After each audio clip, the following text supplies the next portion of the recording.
Today, I want to talk about this book called The Artist Way, created by Julia Cameron. You might find a lot of information on YouTube, people sharing their experiences. And on top of that, I would like to share my experience if somebody's searching how it works. So, I come across this book this year, which is 2025, at the beginning actually of this year. And I'll tell you how I come across to this book and what it helped me to overcome. So, at the beginning of this year, I had a yoga meditation retreat, but it's not a retreat as you think, just for your body and your mental state health. It's deeper than that. So the retreat I went, it was about those people who is seeking the truth in life and want to have deep understanding who they actually are. And in those kind of retreats, you have to learn a lot about yourself and see through your ego, let's say. And for those who's trying to look, through your ego, people know that it's most of the time it's quite painful. So what happened to me was on the retreat. It was my second time attending that retreat. I discovered something so painful, so dark in me that it was so hard to actually emotionally. I was so mm, down that I couldn't control my emotions. If I when that feeling just bubbling up on the surface, I started crying uncontrollably. Not just like, oh, I got some feeling. No, it would be like so bad. So, and when the retreat ended, I had to go home with that feeling, and I couldn't understand how to deal with that feeling, what to do, because it was so strong. And I remember my husband was asking me, "So how was the retreat? Like, what happened? Any transformation?" I was like, "Yes," and bah, I just started crying. So I couldn't even talk about it, couldn't even think about. So the slight thought of that emotion or feeling would bring me to tears.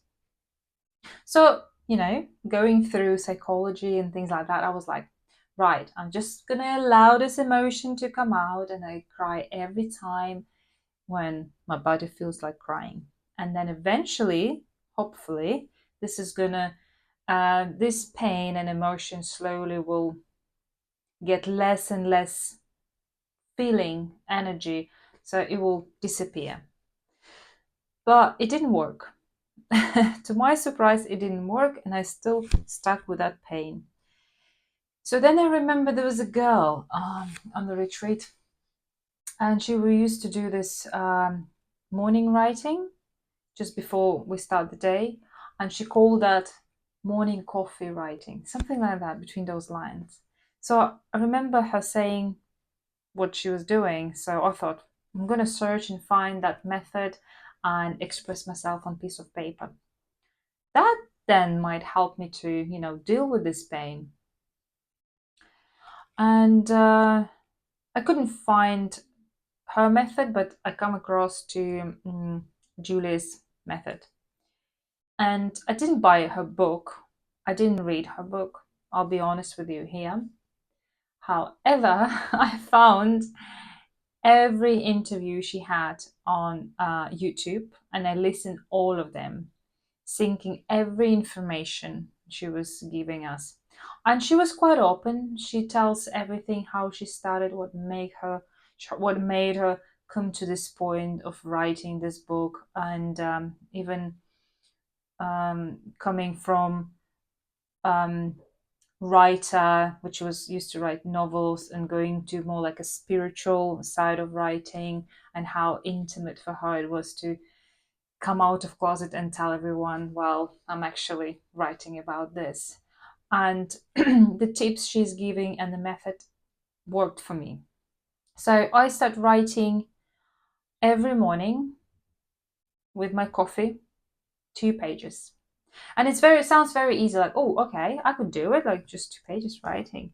But no, it was actually very hard to start because I realized that your brain, your mind controlling our lives, really. And when you see this blank page, it wants to take control and start manipulating, saying by, well, if you're writing, write something perfect or write something, mm, write a novel, don't just write, and it's kind of put you off because you're kind of scared to write nonsense. And what I start doing, I start writing what I see. So I see a cup of coffee on my table. I write it down. Oh, there's a coffee cup on my table. There is a plant in that corner. There is a sun outside. And I know it sounds like a childish writing, which doesn't make sense. You can't put those sentences together. But this is the rule, actually, number one.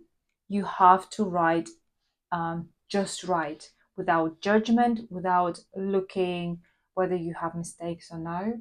You just write. You have to get into that. So, not allowing your mind to take over. And slowly but surely, your mind is kind of going aside, and then you get that flow of writing. So, at the first, I would be writing something like one subject, let's say, and all of a sudden jumping to another without any leading, and it's normal. So the rule number two, it says, do not read what you wrote. Leave it. If you really want to read, come back in 2 months time and read it. I never read mine because I thought it was nonsense. So religiously every day I was writing 2 pages, and one day with the writing, my feeling, that pain, that anger I had. It was like so many different emotions in one, I would say. Anger, hatred, pain, um, I don't know, like not worthy, like all of this misery was in me, and it took a big chunk of my space, like inner space. I don't know how to explain. And as I was writing, that thought appeared, and I was just writing. And then I got an answer. I don't know how. It was like a split of a second click in my head, like, oh, I got it. I can't remember what it was, to be honest, now, but I remember it's just become so clear to me about that situation, that all this heavy emotions and feeling just gone. Split of a second, it's gone. It was gone. And at that time I thought, wow, this is a miracle. This really worked. And I was I was just happy finding this method of doing that, and the way it felt. When you this emotion's taking so much of you, and all of a sudden it's gone. It's leaving empty space to breathe. It feels like finally there is something else can get there.